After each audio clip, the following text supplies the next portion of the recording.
राहु और केतु वाले आर्टिकल में मैंने मिडिल पाथ की बात की है और मैंने कहा है कि मिडिल पाथ के लिए गुरु का होना बहुत ज़रूरी है।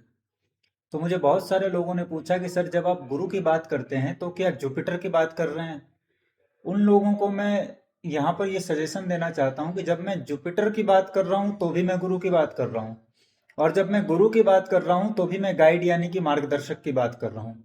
असल में ये दोनों, हालांकि तीन हैं लेकिन फिलहाल के लिए हम दो लेते हैं, और ये दोनों हमें अलग अलग दिखाई पड़ते हैं लेकिन भीतर का जो इनका तत्व है वो बिल्कुल सेम और एक ही है।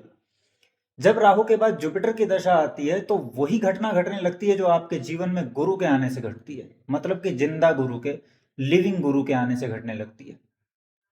फिर मुझे ये सब कोई पूछते हैं कि सर जब आप गुरु की बात करते हैं तो हम गुरु को ढूंढें कैसे, पहचानें कैसे, गुरु को हम कैसे रिकॉग्नाइज करें, वो कब मिलेंगे, हम कैसे उनके पास जाएं, वो कौन है, बहुत सारे सवाल उनके मन में आते हैं।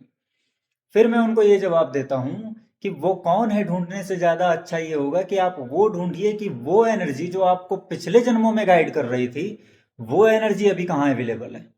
अगर वो एनर्जी आपको किसी भी प्रकार से मिलती है और आप उसके साथ अलाइनमेंट में आते हैं तो इस जन्म में आपको वही व्यक्ति जो आपके सामने खड़ा है, या वो व्यक्ति जो उस एनर्जी के साथ अपने आप को जोड़कर आगे की तरफ बढ़ रहा है, वो आपको मिलेगा और मिलकर फिर इनडायरेक्टली गाइड करने लगेगा। कभी कभी गाइड करेगा, बिल्कुल डायरेक्टली।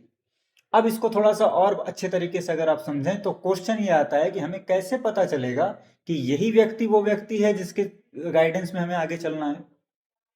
तो जैसे ही वो आएगा ना आपके जीवन में, जैसे ही आएगा, बहुत सारी चीजें ड्रामेटिकली चेंज हो जाएगी।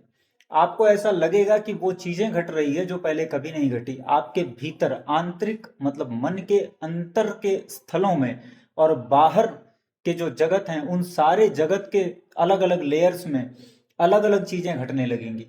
आपको एक साइलेंस फील होने लगेगा, आपको एक प्रकार का स्थिर माइंड जो है वो फील होने लगता है, और वहां पर आपको गाइडेंस मिलने लगती है कि अब आपको आगे क्या करना है। लेकिन रिकॉग्नाइज करने के बाद जो सबसे पहली घटना घटेगी वो ये घटेगी कि आपको अंदर से बहुत शांति और बहुत निष्फिक्रता फील होने लगेगी। आपको ऐसा लगेगा कि मैं किसी चीज की, जिस चीज की फिक्र कर रहा हूँ वो फिक्र करने वाली चीज नहीं है।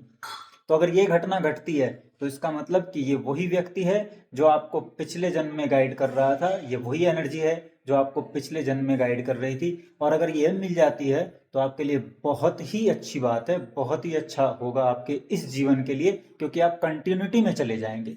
और ये मैं हमेशा करता हूँ।